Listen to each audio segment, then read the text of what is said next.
नमस्कार दोस्तों, अगर आप लोग 2026 में मैट्रिक का फाइनल एग्ज़ाम देने वाले हो तो अभी के इस वीडियो में हम आप लोगों को विज्ञान में जो आप लोगों का फिजिक्स वाला सब्जेक्ट है उसका जो चैप्टर नंबर 1 है ना, प्रकाश का परिवर्तन तथा अपवर्तन, सबसे लंबा चैप्टर वही है। तो इस चैप्टर से ना 20 को 25 को ऑब्जेक्टिव क्वेश्चन पूछा जाता है। तो आइए दोस्तों, हम आपको ना 2011 से लेकर 2025 तक अब तक जितना क्वेश्चन रिपीट किया है सभी क्वेश्चन का ना रिविज़न आप लोगों को करा देते हैं।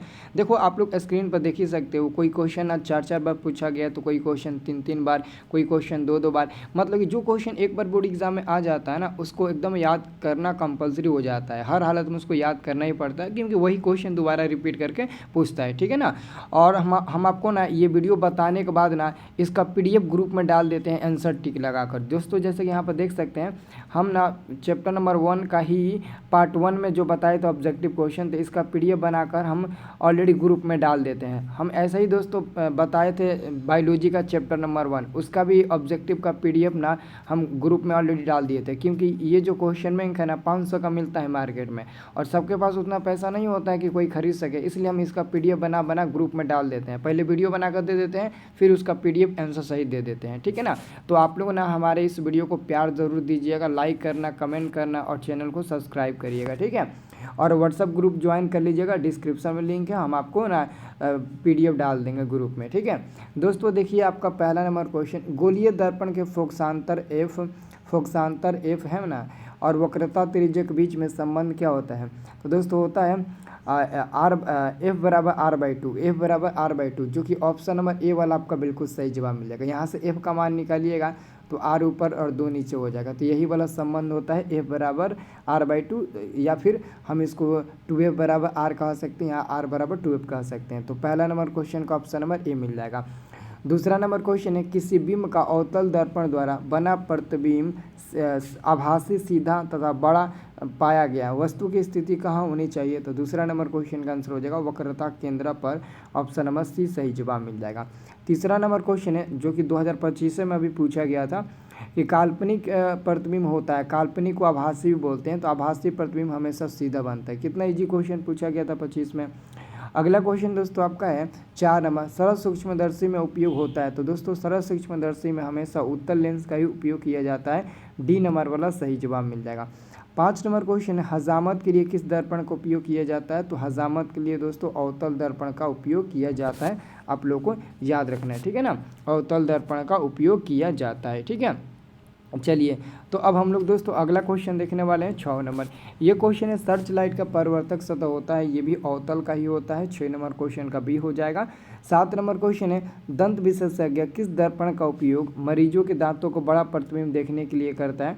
तो अवतल दर्पण का उपयोग करता है, क्योंकि जो डॉक्टर्स होते हैं ना वो मरीजों को जब जांच करते हैं ना तो कोई छोटे छोटे पार्ट पुर्ज जो होते हैं ना शरीर के अंदर जो उन्हें अच्छे से दिखा नहीं देता है, जैसे कि कान में अगर कुछ खराबी हो गया, कान में कुछ बीमारी आ गया है ना, कुछ दिक्कत आ गया, तो कान के अंदर वो लोग दूरबीन की मदद से अवतल दर्पण का उपयोग करके वो जो भी मतलब ना बीमारी होती है उसको बड़ा देखकर समझते हैं कि कौन सी बीमारी है। तो ये अवतल दर्पण का ही प्रयोग करते हैं वो लोग। अब देखिए अगला क्वेश्चन है, एक प्रयोग में अवतल दर्पण द्वारा किसी बिंब का प्रतिबिंब एक पर्दे पर प्राप्त किया जाता है। दर्पण की फोकस दूरी को निर्धारित करने के लिए प्रयोगकर्ता को मापने की ज़रूरत है। तो दोस्तों इसका आंसर अब जाएगा आप 8 का आपका मिल जाएगा ए नंबर, दर्पण तथा पर्दे के बीच की दूरी, ऑप्शन नंबर ए सही जवाब मिल जाएगा। नेक्स्ट क्वेश्चन है, यदि किसी बिंब के प्रतिबिंब का आवर्धन ऋणात्मक हो तो प्रतिबिंब की प्रकृति क्या होगा। ऋणात्मक होगा तो वास्तविक और उल्टा हो जाएगा। 9 नंबर क्वेश्चन का ऑप्शन नंबर ए मिल जाएगा। 10 नंबर क्वेश्चन है, 10 नंबर, निम्नलिखित में से कौन उत्तल दर्पण की फोकस दूरी है जिसकी वक्रता त्रिज्या 32 है। तो दोस्तों F बराबर हमने देखा R/2 देखा ना, तो दोस्तों F का मान दिया गया है कितना, 32 दिया गया है ना। फोकस दूरी है जिसकी वक्रता त्रिज्या इतना है, वक्रता त्रिज्या दिया है, यानी कि F बराबर वक्रता त्रिज्या 32 दिया है, बाटा में 2, तो 2 से 32 कट जाएगा कितना बार में, 16 बार में ना। तो यहाँ पर आपका सी नंबर हो जाएगा 16 प्लस में। दोस्तों प्लस में 16 होगा, माइनस में 16 नहीं होगा, क्यों, क्योंकि लेंस दर्पण हमारा उत्तल है और उत्तल दर्पण की फोकस दूरी प्लस में होती है। अगर अवतल रहता तो यही माइनस में होता 16, लेकिन उत्तल है तो प्लस में 16 हो जाएगा। ये क्वेश्चन 25 में भी आया था, 18 में भी आया था। 11 नंबर क्वेश्चन है आपका, कि किस दर्पण का उपयोग पश्च दृश्य दर्पण के रूप में किया जाता है दोस्तों। तो दोस्तों उत्तल दर्पण का उपयोग किया जाता है, ए नंबर सही जवाब मिल जाएगा। 12 नंबर क्वेश्चन है, नई कार्तीय परिपाटी के अनुसार दर्पण के सामने रखे गए बिंब की दूरी ली जाती है। तो दोस्तों दर्पण के सामने ना अगर हम कोई भी बिंब को रखते हैं, है ना, तो उसकी दूरी मानी जाती है धनात्मक या ऋणात्मक। तो आप सबको याद रखना है दोस्तों, ऋणात्मक मानी जाती है दर्पण के सामने, और पीछे तो धनात्मक। 13 नंबर क्वेश्चन है, निम्न में से किस दर्पण की फोकस दूरी धनात्मक होती है? उत्तल दर्पण की फोकस दूरी धनात्मक होती है। 14 नंबर क्वेश्चन है, किसी कार के अग्रदीप में प्रयुक्त दर्पण निम्नलिखित में से कौन है? 14 नंबर क्वेश्चन का ऑप्शन नंबर ए मिल जाएगा, अवतल दर्पण के रूप में प्रयोग किया जाता है कार के अग्रदीप के रूप में। अगला क्वेश्चन है, समतल दर्पण की फोकस दूरी। दोस्तों समतल दर्पण की फोकस दूरी अनंत होती है, ऑप्शन नंबर आपका 15 का ए नंबर सही जवाब मिल जाएगा। 16 नंबर क्वेश्चन है, अवतल दर्पण के सामने वस्तु को कहाँ रखा जाए ताकि प्रतिबिंब उल्टा, वास्तविक और समान आकार का बने? तो वक्रता केंद्र पर, सी नंबर सही जवाब मिल जाएगा। अगला क्वेश्चन है 17 नंबर, दाढ़ी बनाने के लिए कौन सा दर्पण उपयुक्त होता है? तो अवतल दर्पण का उपयोग किया जाता है दाढ़ी बनाने में। देख रहे हो ना कितना बार क्वेश्चन रिपीट किया है। किसी अवतल दर्पण की फोकस दूरी f और वक्रता त्रिज्या r हो तो निम्नलिखित में कौन संबंध सही है? तो f बराबर r/2, जो कि पहला नंबर क्वेश्चन देखा ना, वही क्वेश्चन यहाँ पर थोड़ा सा अलग तरीके से दिया है, f बराबर r/2। तो यहाँ से f निकालिए बाहर तो r/2 मिल जाएगा ना, f बाहर निकालिएगा तो r/2 नहीं मिल जाएगा, तो बी नंबर आपका सही जवाब मिल जाएगा।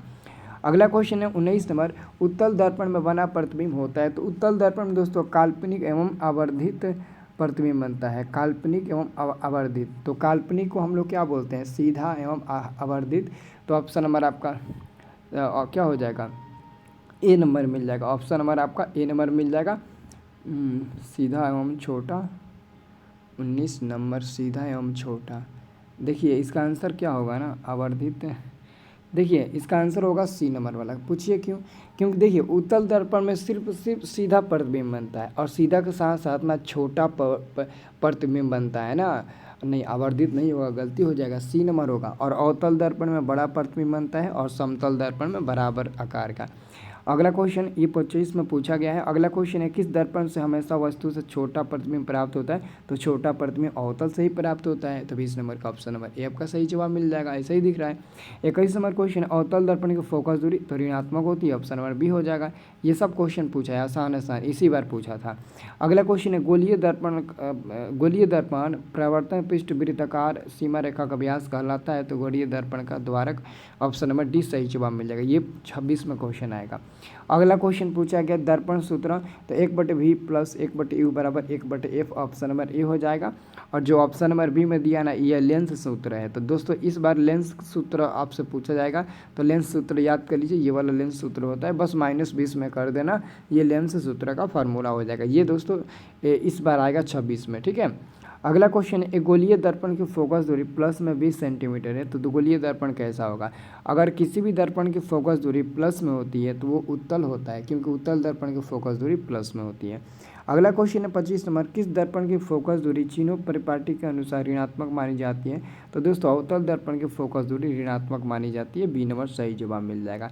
26 नंबर क्वेश्चन है, अवतल दर्पण में आवर्धित काल्पनिक प्रतिबिंब बनाने के लिए वस्तु को कहाँ रखा जाता है? 26 नंबर क्वेश्चन का ऑप्शन नंबर ए हो जाएगा, फोकस और ध्रुव के बीच में। 27 नंबर क्वेश्चन, निम्नलिखित में से किस दर्पण द्वारा किसी वस्तु का आभासी प्रतिबिंब मिल सकता है? तो आभासी प्रतिबिंब दोस्तों सिर्फ और सिर्फ ना आभासी प्रतिबिंब कह रहे हैं ना, आभासी। देखिए आभासी प्रतिबिंब तो इनमें से सभी हो जाएगा, क्योंकि समतल में भी आभासी प्रतिबिंब बनता है। आभासी मतलब काल्पनिक, तो काल्पनिक समतल में भी बनता है, अवतल में भी बनता है, उत्तल में भी बनता है, तो डी नंबर सही जवाब मिल जाएगा, सभी में बनता है। अगला क्वेश्चन है आपका, है ना, अगला क्वेश्चन देखिएगा 28 नंबर, फोकस दूरी 20 सेंटीमीटर, तो अवतल दर्पण की वक्रता त्रिज्या। तो दोस्तों f बराबर r/2 होता है ना, r/2 होते हैं, तो f का मान 20 है, बराबर में r/2, तो 2 से 20 में गुणा कर दो, 40 हो जाएगा, और बराबर में r हो जाएगा, यानी कि r का मान 40 सेंटीमीटर हो जाएगा।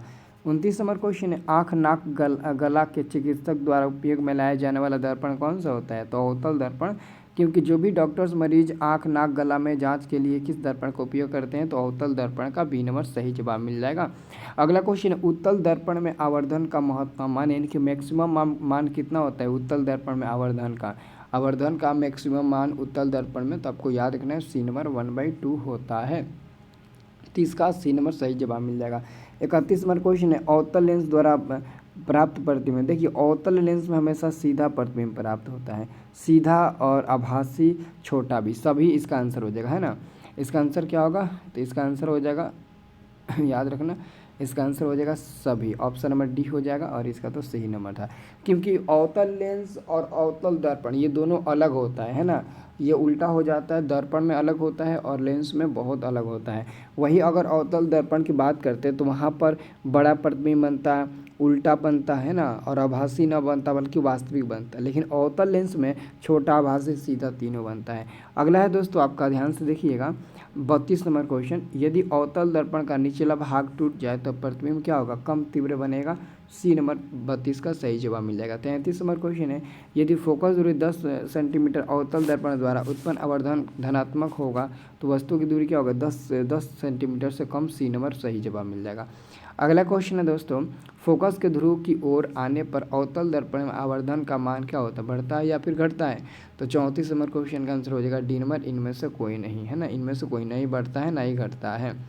अगला क्वेश्चन है दोस्तों, अगला क्वेश्चन याद रखिएगा, अगला क्वेश्चन आपका 35 नंबर है, एक अवतल दर्पण के प्रधान अक्ष पर, एक अवतल दर्पण के प्रधान अक्ष पर चलती चिट्ठी का प्रतिबिंब सीधा है तथा बढ़ता जा रहा है, चिट्ठी की गति की दिशा है।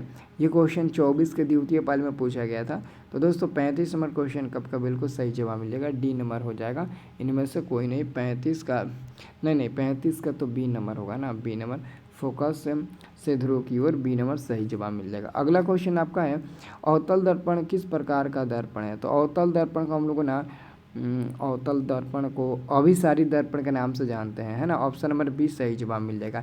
दोस्तों अगर यही लेंस में रहता कि अवतल लेंस को क्या कहते हैं तो अभिसारी कहते हैं, सॉरी अपसारी कहते हैं, लेकिन अवतल दर्पण में ना, अवतल दर्पण को हम अभिसारी कहते हैं और वही लेंस में अपसारी कहेंगे, लेकिन दर्पण में अभिसारी कहेंगे, ठीक है ना। तो ये क्वेश्चन रिवीजन आप लोग कर लीजिएगा। ये वीडियो पसंद आएगा तो प्लीज़ लाइक करना, कमेंट करना और चैनल को सब्सक्राइब कर लेना।